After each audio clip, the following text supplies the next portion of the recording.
जय Hind everyone, welcome you all this channel. So आज हम अपना CTS2 2025 का क्वेश्चन पेपर देख रहे हैं।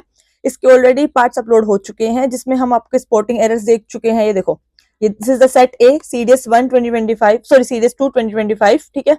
And these parts has already uploaded। देखो, ये आपके मोस्ट सुटेबल वर्ड हम देख चुके हैं, स्पॉटिंग एरर्स देख चुके हैं। ये हमारे पेड कोर्स के स्क्रीनशॉट, इसके बारे में भी मैं अभी आपको बताऊंगी। एक बार दिखा देते हैं अपन क्या क्या कर चुके हैं। ये सब हम देख चुके हैं, इडियम फ्रेजेस देख चुके हैं आपके, ठीक है। सिमिलर मीनिंग्स देख चुके हैं आपके। S1 S2 सबसे ज्यादा दिक्कत होती है स्टूडेंट को, अलग से थंबनेल बना हुआ है S1 और S2 का, फिर मत बोलना मैम गलत हो रहा है बार बार। एक एक चीज मेरे ट्रिक से समझाइए। PQRS आपके छोटे वाले, ठीक है। ये जो ट्रिक लिखे है ना साइड में, इसी से मैंने पूरा सोल्व करवा के दिखाया आपको कि पूरा पूरा पढ़ना भी नहीं होता है, ठीक है। उसके बाद आपके बड़े S1 S6 वाले सेंटेंसेस, ठीक है। ये भी मैंने प्रायोरिटी ऑर्डर सेट करना, किस तरीके से अटेम्प्ट करना, सब कुछ बताया है आपको, ठीक है। उसके बाद हम अपना ये भी देख चुके हैं आपका पार्ट ऑफ स्पीच। अब आज जो हम करने वाले, इसके जो फर्दर क्वेश्चंस है, that is question number 81 to 90, जिसमें आपको इस तरीके से पार्ट ऑफ स्पीच बताना होता है। अंडरलाइन वर्ड मिलेगा और साथ में आपके ये जो आपको एग्जैक्ट मीनिंग ढूंढना है, exact basically not meaning but description पता होना चाहिए कि ये क्या है, ये करेंगे, ठीक है। ये न्यू पैटर्न है आपका जो अभी चेंज हुआ था। तो this video is going to be very very important for you all, so miss मत करना, कंप्लीट वीडियो देखना। अब बात करते हैं पेड कोर्स की। हमारा पेड कोर्स चल रहा है @Shruti 399 पे, आप मुझे टेलीग्राम कर सकते हो। यूट्यूब पे सिर्फ 2025 का पेपर आएगा एक एक करके, लेकिन आपके पेड कोर्स में इसी तरीके के सारे PYQ मतलब एटलीस्ट लास्ट 10 पेपर्स आएंगे, ठीक है। इसके अलावा आप उसमें कंप्लीट सिर्फ 999 रुपीज में ही ये सब इंक्लूडेड है। आपके 10 पेपर्स, आपकी कंप्लीट ग्रामर CDS के लिए, जिसमें नाउन, प्रोनाउन, एडजेक्टिव, आर्टिकल, आपके सिनोनिम्स, एंटोनिम्स, कंप्लीट ग्रामर्स, ठीक है। और साथ में GS के लिए आपकी फ्री गाइडेंस सेशन, फ्री आपकी रिसोर्सेज, फ्री आपकी टाइम मैनेजमेंट, फ्री आपकी स्ट्रेटेजी, सब कुछ फ्री रहेगा, ठीक है। सो ये आपका रहेगा। आप मुझे इन्फॉर्मेशन या आपको कोर्स में एनरोल करना है तो @Shruti 399 पे टेलीग्राम कर सकते हैं। बहुत सारे बच्चे हैज ऑलरेडी एनरोल, तो आप लोगों का competition is very very high. तो फटाफट चीजें आप कर लो मेरे साथ, ठीक है। चलो, question number 81। His happiness was obvious as he had won unprecedented appreciation for his hard work। तो अपन को हैप्पीनेस वर्ड अंडरलाइन है, इसके बारे में बताना है ये क्या है, ठीक है। अब आपका हैप्पीनेस जो है एडजेक्टिव तो है नहीं, तो मैं सबसे पहले वो वाला ऑप्शन हटा देती हूँ जो मुझे पता है होगा ही नहीं। एलिमिनेशन यूज करो, ठीक है। अपन हर एक क्वेश्चन में एक एक ट्रिक से, एक एक लॉजिक से सीखेंगे धीरे धीरे, ठीक है। तो एडजेक्टिव नहीं होगा तो अपना ये ऑप्शन कट होता है। अब 3 नाउन बचता है, collective noun, abstract noun, common noun. मैंने कोर्स में बताया है बिल्कुल अलग अलग एग्जाम्पल देके कि कौन कौन से आपके कलेक्टिव नाउन है, कौन से एब्स्ट्रैक्ट नाउन है, कौन से कॉमन नाउन है, ठीक है। लेकिन यहाँ बता देती हूँ, अगर कोई ग्रुप की बात हो रही है, एक साथ आप किसी चीज के बारे में बात करें, नाम से ही पता लग जाएगा कलेक्टिव नाउन है। कॉमन नाउन, प्रॉपर और कॉमन नाउन पता है। अगर मैं राम बोल दूं तो प्रॉपर नाउन है, अगर मैं बॉयज बोल दूं तो कॉमन नाउन हो गया, ठीक है। कि आपने कॉमन एक चीज को रेफर किया। एब्स्ट्रैक्ट नाउन जो आपकी फीलिंग्स होती हैं सारी, हैप्पीनेस की, सैड की, ये सारी होती है एब्स्ट्रैक्ट, ठीक है। तो इसलिए इसका आंसर रहेगा 81। तो जिस बच्चे को नहीं भी पता था वो इस तरीके से अपने आंसर तक पहुंच सकता है। Okay, I wonder if at times it rains to give us some respite from the dull moments of life. अब आप लोगों का एक काम है, मुझे कमेंट सेक्शन में बताओ रेस्पाइट का क्या मतलब होता है। देखो, सिनोनिम एंटोनिम खाली वो नहीं करने होते हैं जो आप लोगों के पेपर में खाली सिनोनिम वाले सेक्शन या एंटोनिम वाले सेक्शन में पूछे गए हैं। PYQ को एनालाइज करने का मतलब यही है। पेड कोर्स में मैं यही सिखाती हूँ कि उस क्वेश्चन पेपर में जितने भी वर्ड है, क्या पता कल को यही रेस्पाइट आपका सिनोनिम में आ जाए, और इनफेक्ट आएगा, मुझे तो पूरी पूरी फीलिंग लग रही है, ठीक है। और हम ऐसा ही वर्ड क्वालिटी में भी पढ़ते हैं, पार्डनिंग पावर ऑफ प्रेसिडेंट, अगर आप लोग को याद आया हो तो, ठीक है। तो कमेंट सेक्शन में बताओ मुझे। चलो, इसमें वंडर का बताना क्या है। देखो, ये एडवर्ब नहीं है, मैंने बताया था एडवर्ब आपको एडजेक्टिव में ly लगा दोगे तो एडवर्ब बन जाएगा, ठीक है। ये लास्ट वीडियो में मैं ऑलरेडी बता चुकी हूँ। सो यहाँ एक तरीका होता है, तो यहाँ पे तो कहीं ly आपको दिख नहीं रहा तो काट दो। कंजंक्शन अभी मतलब हमारे पेड कोर्स में चैप्टर चल रहा है, तो पेड वाले बच्चों आप लोग बताओ क्या ये कंजंक्शन मैंने पढ़ाई आपको वंडर।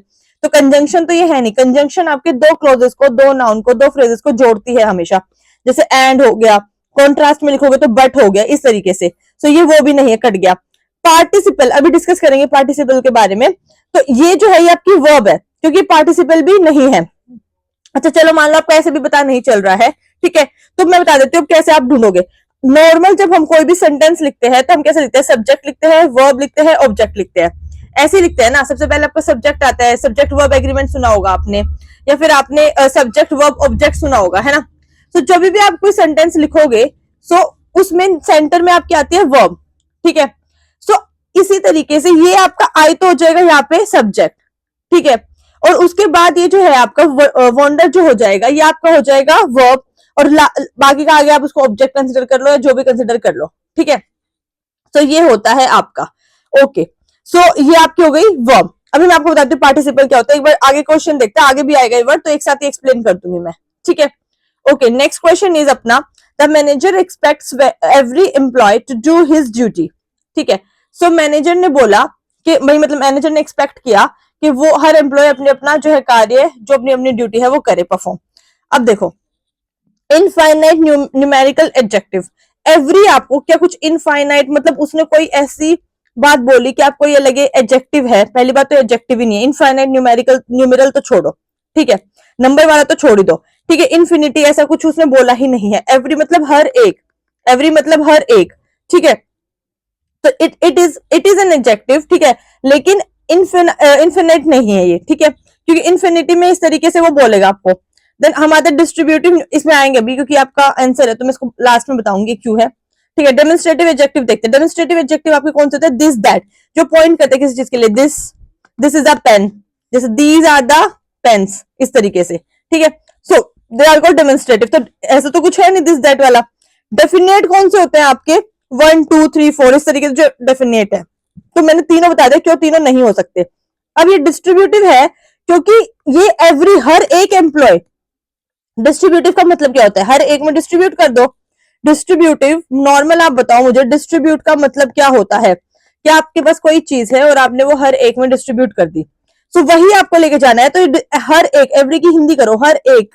तो मैनेजर जो एक्सपेक्ट करता है हर एक एम्प्लॉय को कि वो अपनी ड्यूटी करेगा, सो वो चाहता है, तो ये डिस्ट्रीब्यूटिव एडजेक्टिव है। आया समझ में? चलो, the writers always emerge victorious, ठीक है, ओके। एडवर्ब तो ये है नहीं, क्योंकि मैंने बताया था एडजेक्टिव प्लस एलवाई, एलवाई होना चाहिए, जैसे केयरफुली, ठीक है, आपका ये होगा आपका एडवर्ब, ठीक है। इनॉर्मसली, इस तरीके के वर्ड एलवाई लगा है जिनमें, ठीक है, ओके। सिंगुलर नाउन देखते हैं पहले, फिर बताती हूँ डिटर्मिनर और प्लूरल नाउन आपका। देखो, singular, the writers always emerge victorious, ठीक है।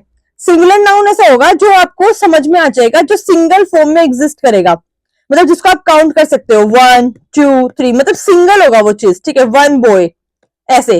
सिंगुलर नाउन का मतलब भी क्या है, इतना कंफ्यूज नहीं होना। जो चीज सिंगल होगी और जो नाउन होगा, सीधी सी बात है, ठीक है। अब आते हैं प्लूरल नाउन पे। The writers always emerge victorious, ठीक है। तो ये जो राइटर्स है यहाँ पे, ठीक है, ये आपकी एमर्ज वर्ब हो गई है, द आपका आर्टिकल हो गया है, ठीक है। तो ये जो आपका राइटर्स है ये आपका प्लूरल नाउन में कंसिडर होगा, ठीक है। जैसे कि मैं आपको इसका ट्रिक से समझाती हूँ। देखो, अगर आप इस सेंटेंस को एक एक करके तोड़ोगे कि भाई मतलब ऑलवेज क्या है, एमर्ज क्या है, इस तरीके से, ठीक है। तो राइटियस का मतलब भी होता है किसी चीज के बारे में डिस्क्राइब करना, मोरली कोई चीज राइट है, इस तरीके से, ठीक है। सो उसको अगर आप किसी चीज के बारे में कुछ भी डिस्क्राइब कर रहे हो, कुछ भी जस्टिफाई कर रहे हो, तो वो नाउन में ही आएगा। लेकिन क्योंकि यहाँ पे उसने सिंगल तो यूज किया नहीं है। अच्छा, एक चीज और आप ध्यान रख सकते थे, ये सिंगुलर नाउन क्यों नहीं है, मैं उसका ट्रिक लिख के लाई थी, अभी बता देती हूँ आपको। ए एंड एन जो है आपके हमेशा सिंगुलर काउंटेबल नाउन से पहले आते हैं, ए एंड एन, ठीक है। लेकिन क्या यहाँ पे ए या एन है? नहीं है, यहाँ पे क्या है आपका? दा है। तो दा आपका है तो it mean singular countable noun तो है नहीं, तो सिंगुलर नाउन का आपका वैसे ही गलत हो गया, ठीक है। तो मैंने क्या बोला आपको, ए और एन जो है आपके सिंगुलर काउंटेबल नाउन के साथ आते हैं, लेकिन क्योंकि यहाँ पे दा लगा हुआ है इट मीन ये प्लूरल नाउन है, सिंगुलर तो है ही नहीं, ठीक है। ओके, डिटर्मिनर भी देखते हैं, ऑप्शन से भी अगर आप जाना चाहो।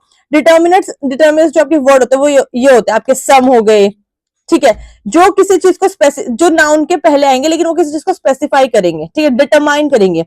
डिटरमाइन का मतलब क्या होता है? आप किसी चीज को बता रहे, फॉर एग्जाम्पल मैं बोलती हूँ द बुक, ठीक है, 3 एप्पल्स, तो दीज आर द डिटर्मिनर्स। इसमें ये 3 है, इसमें ये द है, ठीक है।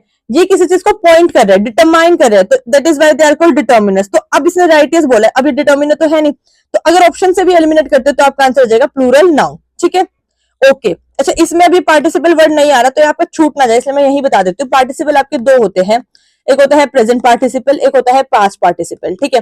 जो प्रेजेंट पार्टिसिपल होता है वो हमेशा एंड होता है आईएनजी के साथ, मतलब, और उसके साथ उसकी वर्ब भी इसी तरीके की आती है, जैसे हमेशा एम, इज, आर, ये वर्ब यूज होंगे, क्योंकि वो जो प्रेजेंट पार्टिसिपल है वो जो कॉन्टिन्यूअस फॉर्म होते हैं ना आपकी जिरन टाइप में होता है, जिरन टाइप में। मतलब जैसे प्लेइंग हो गया, ठीक है, ये हो गया आपका प्रेजेंट पार्टिसिपल।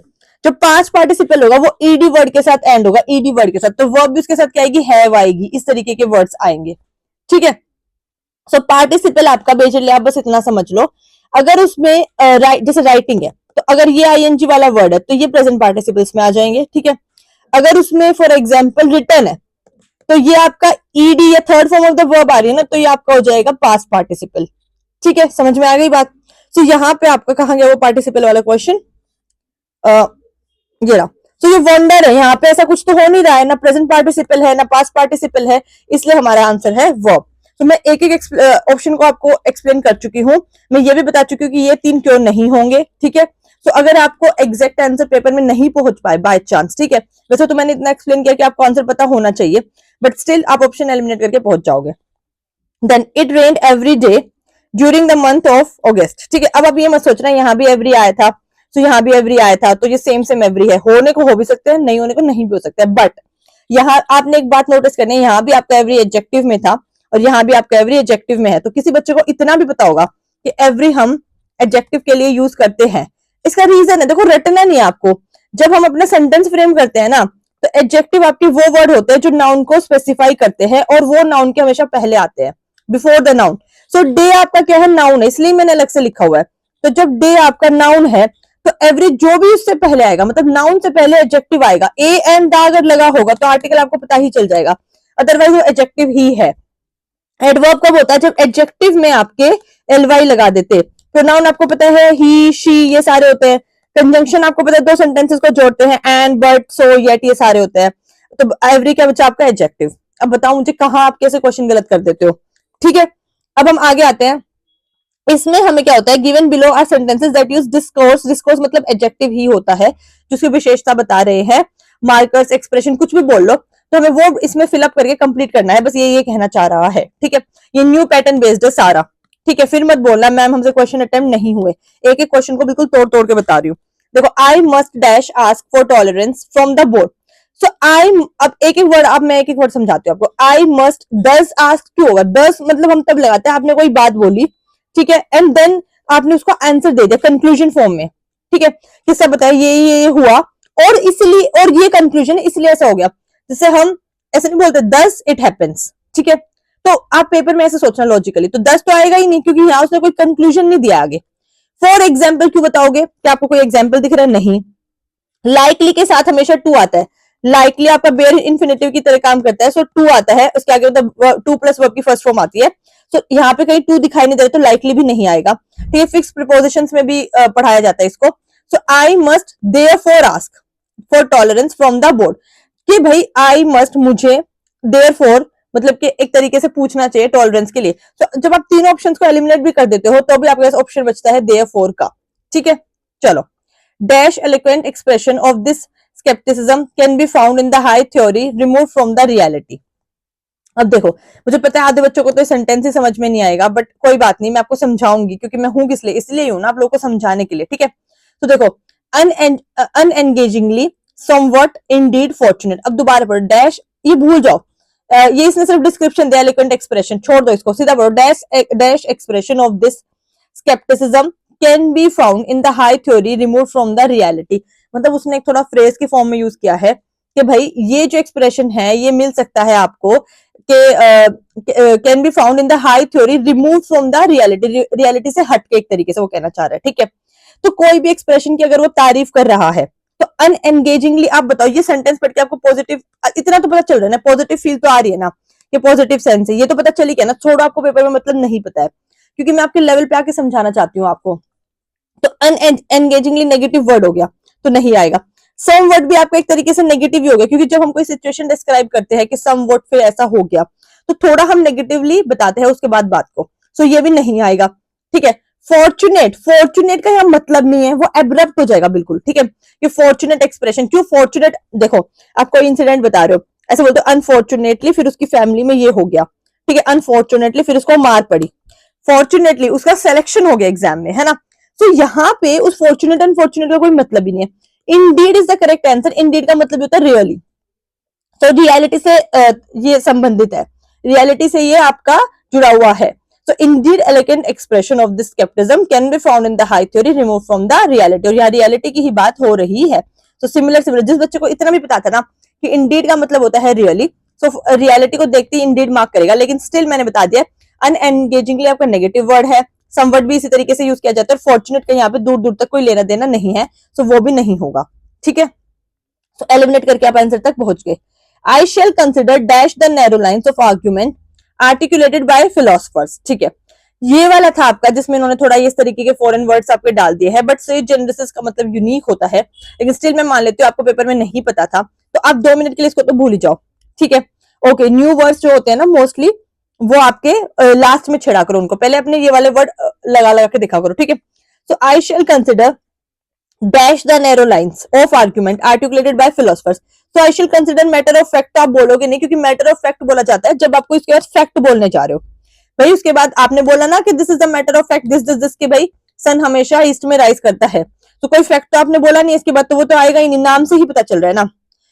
ओके, सेरेंडिपिटसली, ये देखो ये आपका है एडवर्ब, इसका मतलब होता है बाय लक, बट मैं मानती हूँ आपको पेपर में नहीं पता है. ठीक है, okay. I shall consider in particular, वैसे मैं होती अगर आपकी जगह और मुझे इन वर्ड्स के मतलब नहीं पता होते पेपर में, तो भी मैं इन पर्टिकुलर ही मार्क करके आती. उसका रीजन है, आप एक बार लगा के देखो. आई shall consider in particular the narrow lines, मतलब वो एक स्पेसिफिक चीज की बात कर रहा है कि जो आर्ग्यूमेंट होती है फिलोसफर्स की, मतलब यहाँ नैरो लाइन्स का मतलब वही है कि मैं कंसिडर करता हूँ पर्टिकुलरली कि the narrow lines of argument articulated by the philosophers, कि भाई जो फिलोसफर के आर्ग्यूमेंट से रिलेटेड जो भी मतलब उनके बारे में बात कर रहा है. ठीक है, ये तो उस चीज को पर्टिकुलरली कंसिडर करके, लेकिन स्टिल हम मान लेते हैं कि आप मैटर ऑफ फैक्ट हटा दोगे और दो ये भी हटा दो, क्योंकि ये जो है ये सारा सेंटेंस आपका इंडियन लैंग्वेज में है, तो एकदम से वो आपको ये तो नहीं देगा लगाने के लिए सेंटेंस के बीच में. ठीक है, तो मैं ये सोच के ये वाला रिमूव कर देती, तो अपन 50-50 पे तो आ गए. अब आप या तो इन पर्टिकुलर मार्क करके आओगे या सेरेंडिपिटसली मार्क करके आओगे. ठीक है, मोस्टली बच्चे जिनको हमें मतलब पता होता है, इसका हमें मतलब पता है, इसका नहीं पता है, तो यही मार्क करेंगे. स्टिल अगर मैं कहती हूँ अगर पेपर में फिर भी आप नहीं जज कर पाओ, क्योंकि मैं नहीं कह रही आप 120 के 120 अटेम्प्ट करके आओ, अब तक मैंने आपसे एक भी क्वेश्चन नहीं छुड़वाया. ठीक है, तो ये वाला क्वेश्चन आप छोड़ देना, लेफ्ट कर देना. ठीक है, मैं कोई बात नहीं, 120 अभी अटेम्प्ट नहीं करने हैं. ठीक है, तो ये वाला फर्स्ट क्वेश्चन है. 88 क्वेश्चन पे आ गए अब तक हम, जो मैं कह रही हूँ एक क्वेश्चन आप छोड़ देना. ठीक है, 89 question. Dash issues of religious plurality are embedded in the relationship between different followers of the party.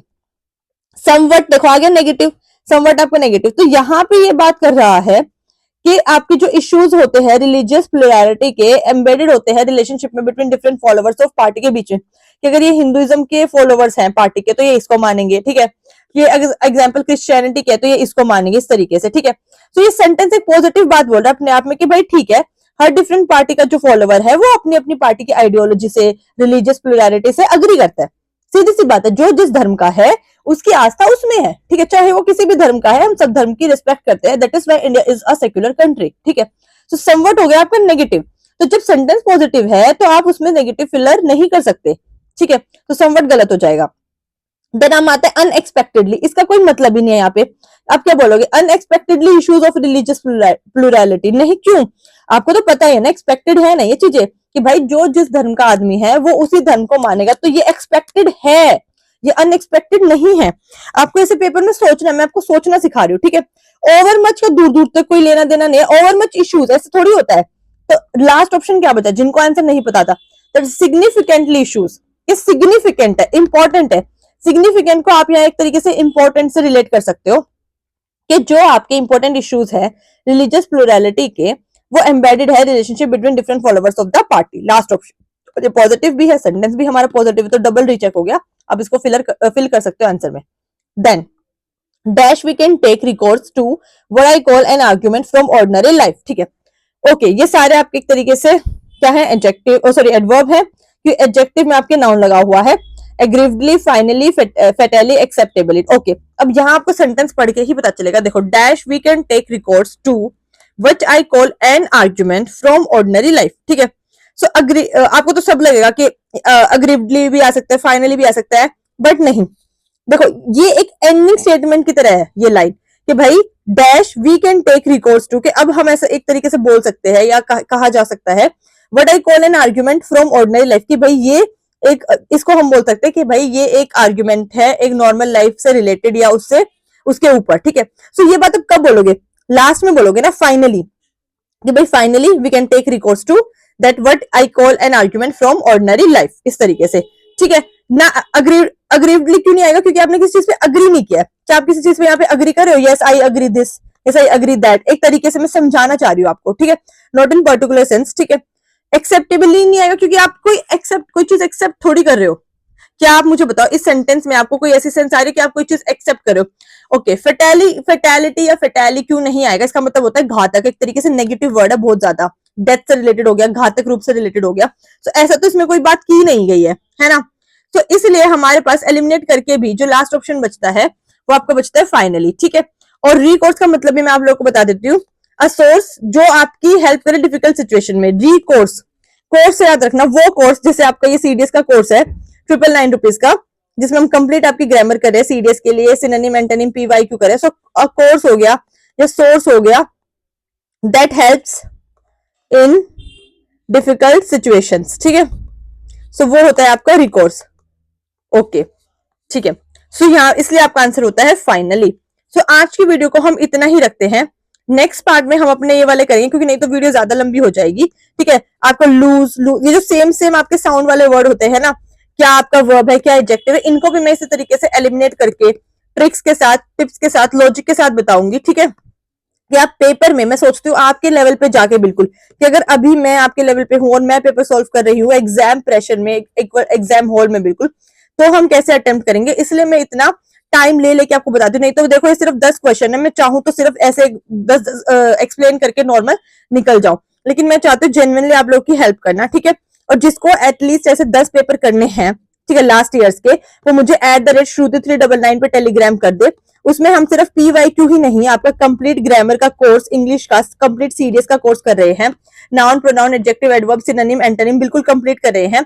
और जीएस के लिए उसमें आपको मेरे साथ फ्री 1-to-1 सेशन मिलेंगे एग्जाम डे तक आपके। ठीक है, फ्री गाइडेंस मिलेगी आपको, free strategy, free time management, ये पूरा आपका सीडीएस 1 2026 के एग्जाम तक रहेगा। इस पूरे कोर्स का प्राइस है सिर्फ और सिर्फ 999 रुपीज, जो आपकी वन टाइम पेमेंट है। इतना तो आप कहीं बाहर जाओगे तो नॉर्मली भी खर्च कर देते हो यार, और यहाँ आपका एग्जाम का सवाल है। और जैसे कि अभी कंपटीशन बढ़ रहा है स्पेशली गर्ल्स, मैं आप लोगों को रिकॉग्नाइज करना चाहती हूँ यहाँ पे कि कट ऑफ बहुत ज्यादा हाई जा रही है, तो अच्छे से पढ़ाई करो। आपको कंटेंट पसंद आए तो प्लीज